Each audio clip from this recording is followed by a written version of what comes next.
కృష్ణం వందే జగద్గురుం. భగవద్గీత సరళమైన తెలుగులో. రచన శ్రీ మొదలి వెంకట సుబ్రహ్మణ్యం గారు. వ్యాఖ్యాత బట్టి పద్మాశంకర్. తొలి పలకు. భగవద్గీత అందరూ అనుకుంటున్నట్టు హిందూ మతానికి మాత్రమే చెందిన గ్రంథం కాదు. అది లోకైక మత గ్రంథము. సమస్త మానవాళి అనుసరించవలసిన నియమముల గురించి చెప్పిన మహద్గ్రంథము.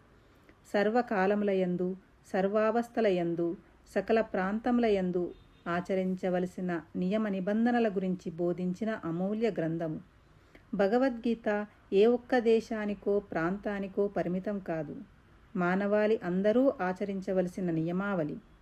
ఎటువంటి దుఃఖములో ఉన్నా ఆ దుఃఖము నన్ను అంటకుండా ఉండడానికి కారణం భగవద్గీత అని అన్నారు మహాత్మా గాంధీ. ప్రపంచ సాహిత్యంలో భగవద్గీతకు సాటి రాగల గ్రంథము మరొకటి లేదు అని అన్నారు బాలగంగాధర్ తిలక్. సంసార సాగరమును దాటడానికి ఒక నావ వంటిది భగవద్గీత అని అన్నారు పూజ్యులు మలయాళ స్వామివారు. విశ్వవాజ్మయంలో భగవద్గీతను పోలిన గ్రంథము మరొకటి లేదు అని అన్నారు స్వామి శివానంద సరస్వతి. ఇటువంటి గ్రంథరాజము మన భారతదేశమునకు చెందినది కావడం మన అదృష్టం. ఎడ్విన్ అర్నాల్డ్ అనే పాశ్చాత్య పండితుడు గీత పట్ల ఆకర్షితులై దానిని ఆంగ్లంలోకి అనువదించాడు. గీత సాక్షాత్తు పరమాత్మ అవతారమ్మగు శ్రీకృష్ణుడు అర్జునునకు ఉపదేశించిన యోగ శాస్త్రము, ఉపనిషత్సారము. శ్రీకృష్ణుని వంటి గురువు, అర్జునుని వంటి శిష్యుడు ఈ అనంత విశ్వంలో మరొకరు లేరు అనడంలో అతిశయోక్తి లేదు. వీరి సంభాషణను వ్యాసమునీంద్రులు అక్షరబద్ధం చేసి మనకు అందించారు. గీతలు ఎన్నో ఉన్నాయి. అష్టావక్ర గీత, అవధూత గీత, రుభుగీత, వశిష్ఠ గీత, హనుమద్గీత, శివగీత, హంసగీత, కపిలగీత, ఇంకా ఎన్నో గీతలు ఉన్నాయి. కానీ భగవద్గీతకు ఉన్న ప్రాశస్తము ఆ గీతలకు లేదు. గీత ఉపనిషత్తుల సారము. ఉపనిషత్తులు ఆధ్యాత్మిక వాజ్మయంలో విశిష్ట స్థానమును సంపాదించుకొన్నాయి. వేదములు అనే చెట్టుకు కాచిన ఫలములే ఉపనిషత్తులు. ఆ ఉపనిషత్తుల సారమును తెలుసుకొనవలనని ప్రతి ముముక్షువు కోరుకుంటాడు.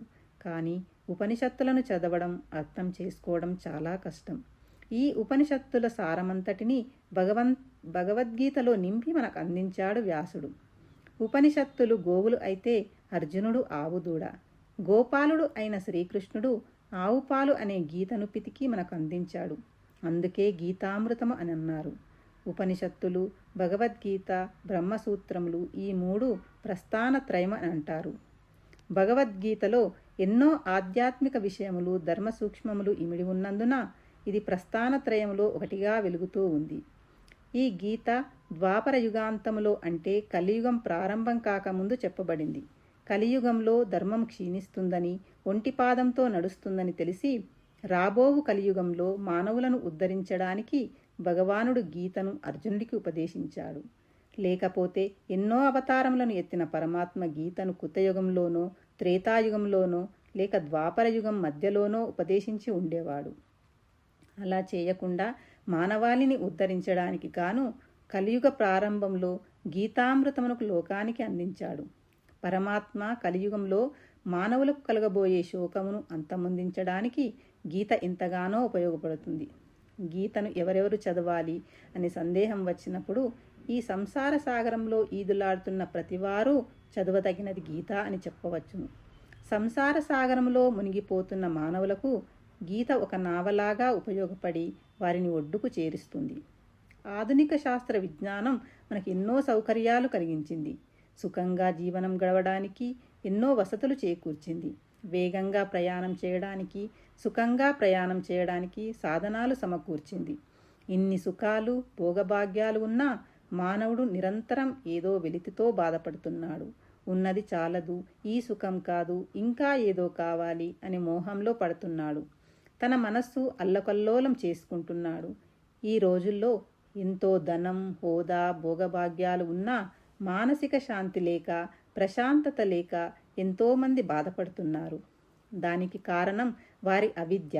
ఈ అవిద్య పోవాలంటే ఉపనిషత్తుల సారం అయిన భగవద్గీతను అధ్యయనం చేయడం ఒకటే మార్గం, మరొక మార్గం లేదు. ఈ లోకంలో కేవలం కర్మయోగులు, జ్ఞానయోగులు, భక్తిని నమ్ముకున్నవారు, యోగ మార్గమును అవలంబించిన వారు ఎంతోమంది ఉన్నారు. వారందరూ తాము అనుసరించే మార్గం మాత్రమే మంచిది అని, గొప్పది అని, మిగిలిన మార్గములు చెడ్డవి, అనుసరించరానివి అని వాదిస్తుంటారు. వారి వారి వాదములకు బలం చేకూర్చడానికి ఎన్నో ప్రమాణాలు చూపిస్తుంటారు.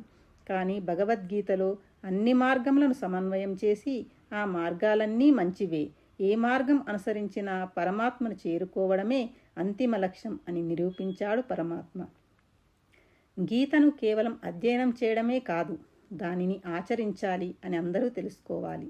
చిత్తములో రజోగుణం తమోగుణం పేరుకొనిపోయి ఉంటే ఎన్ని పూజలు వ్రతాలు యజ్ఞయాగాలు చేసినా ప్రయోజనం లేదు.